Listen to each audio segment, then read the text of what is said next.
আপনাদের সকলকে শুভেচ্ছা। আমাদের আজকের আলোচনার বিষয় গণতন্ত্র কি এবং গণতন্ত্র কেন প্রয়োজন সেই ব্যাপারে। জুলাই আন্দোলনের অনেক আগে থেকেই, এমনকি জুলাই আন্দোলনের পরবর্তী সময়েও সারা দেশে এই ব্যাপারটি নিয়েই ব্যাপক আলোচনা হচ্ছে। কিন্তু গণতন্ত্র আসলে কি?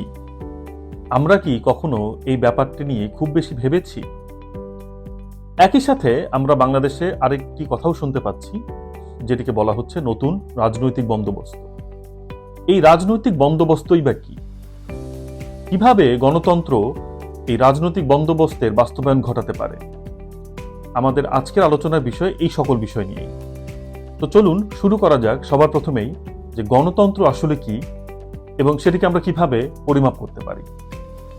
ছোটবেলা থেকেই আমরা গণতন্ত্র বিষয়ে নানান ধরনের সংজ্ঞা পড়ে এসেছি। গণতন্ত্র নিয়ে একটি বিখ্যাত উক্তি আমাদের সকলেরই হয়তো জানা আছে। যুক্তরাষ্ট্রের প্রেসিডেন্ট আব্রাহাম লিঙ্কন তার গেটিসবার্গ ভাষণে বলেছিলেন, government of the people, by the people and for the people. কিন্তু আসলে কি এই একটি বাক্য দিয়ে গণতন্ত্রকে বোঝা সম্ভব? এখানে বলে রাখা ভালো যে গণতন্ত্রের আসলে সর্বজনীন কোনো সংজ্ঞা পৃথিবীতে পাওয়া যায় না, অথবা গণতন্ত্র পরিমাপের জন্য সর্বজনীন কোনো একক অথবা ইউনিট সেভাবে নেই।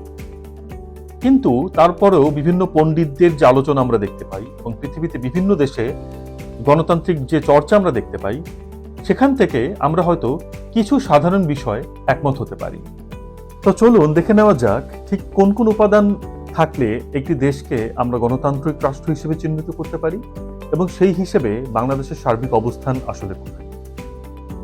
জাতিসংঘের সাধারণ পরিষদ ও মানবাধিকার কমিশন 2002 সালে গণতন্ত্রের কিছু অত্যাবশ্যকীয় উপাদানের ব্যাপারে একটি ঘোষণা দেয়। সেই ঘোষণা বলা হয়, একটি দেশকে গণতান্ত্রিক রাষ্ট্র হিসেবে চিহ্নিত করতে হলে এই উপাদানগুলোর উপস্থিতি অবশ্যই সেখানে নিশ্চিত করতে হবে।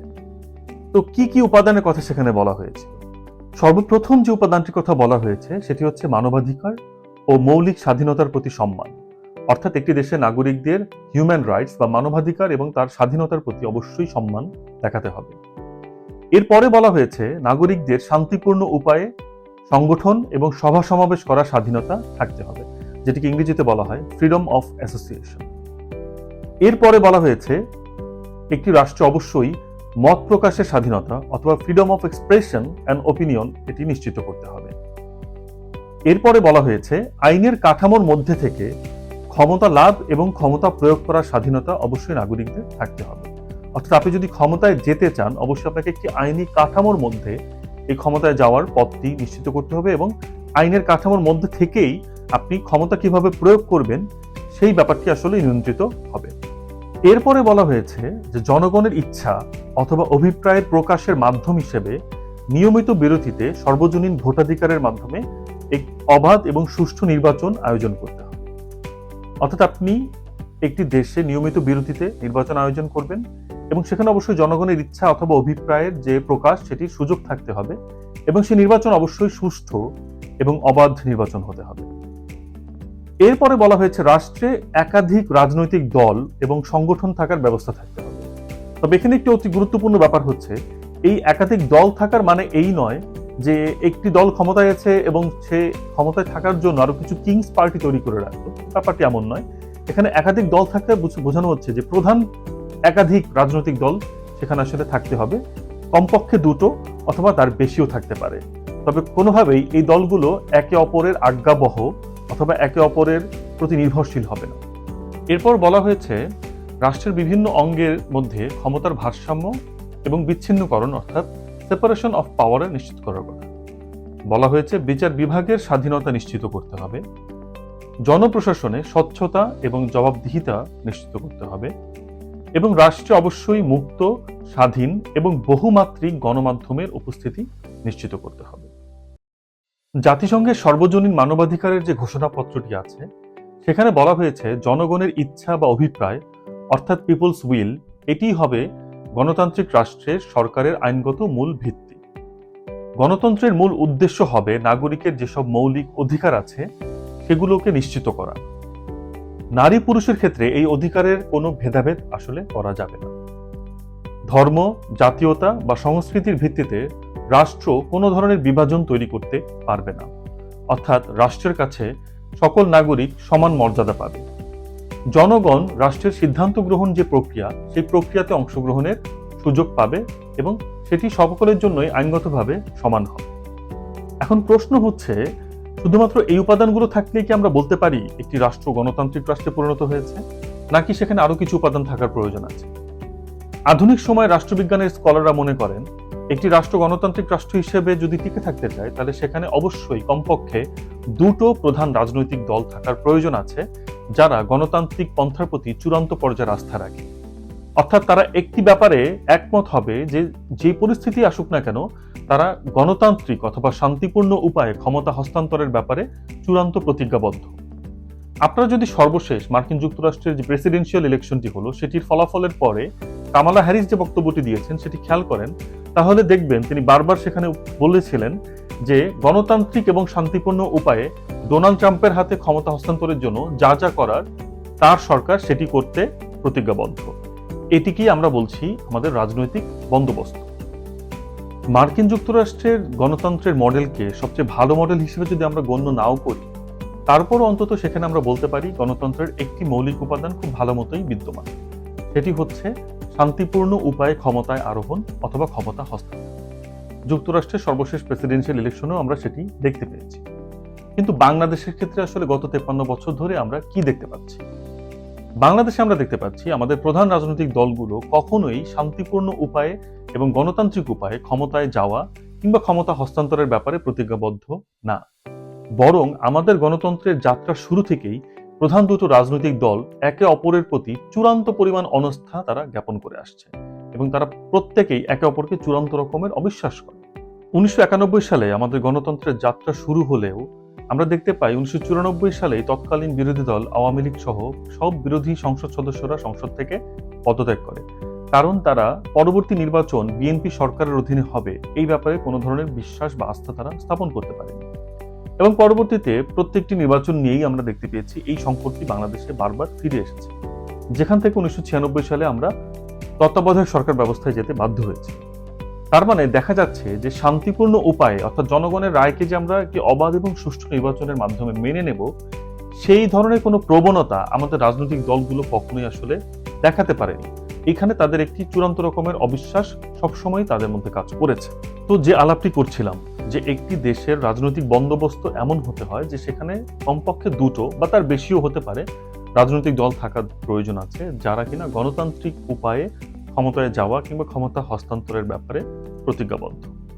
বাংলাদেশের ক্ষেত্রে আমরা আসলে দুর্ভাগ্যজনকভাবে হলেও সত্য যে সেরকম একাধিক রাজনৈতিক দল পাইনি যারা একে অপরের প্রতি আস্থা রাখে এবং যারা গণতান্ত্রিক উপায়ে ক্ষমতা হস্তান্তরের ব্যাপারে প্রতিজ্ঞাবদ্ধ থাকে।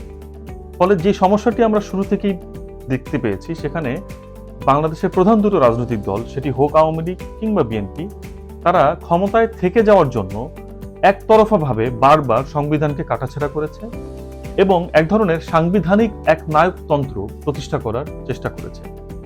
এবং এই সাংবিধানিক একনায়কতন্ত্র প্রতিষ্ঠা করতে গিয়েই কিন্তু আমরা দেখতে পেয়েছি যে 2011 সালে তত্ত্বাবধায়ক সরকার ব্যবস্থাকে সম্পূর্ণরূপে বাতিল করে গত 16 বছর ধরে আওয়ামী লীগ নিজের অধীনে নির্বাচন করে নিজেরাই ক্ষমতায় থাকার ব্যবস্থাটি একদম পাকাপোক্ত করে রেখেছে। একটি দেশের গণতন্ত্র চর্চার আরেকটি গুরুত্বপূর্ণ দিক হলো যে সেখানকার রাজনৈতিক দলগুলোর মধ্যে গণতন্ত্রের চর্চা আছে কিনা। অর্থাৎ দলের শীর্ষ পর্যায় থেকে প্রান্তিক পর্যায় পর্যন্ত প্রত্যেকটি ক্ষেত্রে যে সিদ্ধান্ত গ্রহণ হচ্ছে সেটি কি গণতান্ত্রিক পন্থায় হচ্ছে? এমনকি দলের নেতৃত্ব যে বাছাইয়ের ব্যাপারটি সেটিও কি গণতান্ত্রিক পন্থায় হচ্ছে? দুর্ভাগ্যজনক হলেও সত্য, বাংলাদেশের প্রধান রাজনৈতিক দলগুলোর মধ্যে গণতন্ত্রের চর্চা একেবারেই নেই। অর্থাৎ এখানে দলের একদম প্রান্তিক পর্যায় থেকে শীর্ষ পর্যায়ের নেতৃত্ব, এই বাছাই প্রক্রিয়াটিতে দেখা যায় যে দলের শীর্ষ পর্যায় থেকেই অনেক কিছু নির্ধারিত হয়ে যাচ্ছে। এবং দলের শীর্ষ পর্যায়ের নেতৃত্বে কে থাকবেন সেটি কিভাবে নির্ধারিত হচ্ছে? আপনি কি শেখ মুজিবুর রহমানের ফ্যামিলির মানুষ, নাকি আপনি জিয়াউর রহমানের ফ্যামিলির মানুষ, নাকি আপনি হোসেন মোহাম্মদ এরশাদের ফ্যামিলির মানুষ? এটি দিয়ে নির্ধারিত হচ্ছে যে আপনি কোন পর্যায়ে নেতা আপনি হতে পারবেন। দলের তৃণমূল পর্যায়ে নেতাদের যোগ্যতা এবং কাজের উপর ভিত্তি করে ক্রমান্বয়ে শীর্ষ নেতৃত্বে যাওয়ার যে প্রক্রিয়া, তা পুরোপুরি অনুপস্থিত বাংলাদেশের প্রধান রাজনৈতিক দলগুলোর মধ্যে। আপনি যদি যুক্তরাজ্যের রাজনৈতিক দলগুলোর দিকে দেখেন, দেখবেন যে সেখানে কনজারভেটিভ দলের নেতৃত্বে বারবার পরিবর্তন এসেছে, তাদের প্রধানমন্ত্রী বারবার পরিবর্তিত হয়েছে। কিন্তু কনজারভেটিভ পার্টিকে কিন্তু সরকার থেকে সরে যেতে হয়নি, কারণ নেতৃত্ব তৈরির যে প্রক্রিয়া সেটি দলের মধ্যে উপস্থিত ছিল বলেই নেতার অভাব হয়নি, নেতা উঠে এসেছে। কিন্তু বাংলাদেশে কিন্তু দেখা যায় এই সিদ্ধান্ত গ্রহণ প্রক্রিয়াটি এমনভাবে একটি ব্যক্তিকেন্দ্রিক হয়ে থাকে, এককেন্দ্রিক হয়ে থাকে, যে সেখানে আসলে দলের অন্য নেতারাও সিদ্ধান্ত গ্রহণে তেমন কোনো ভূমিকা রাখতে পারেন না।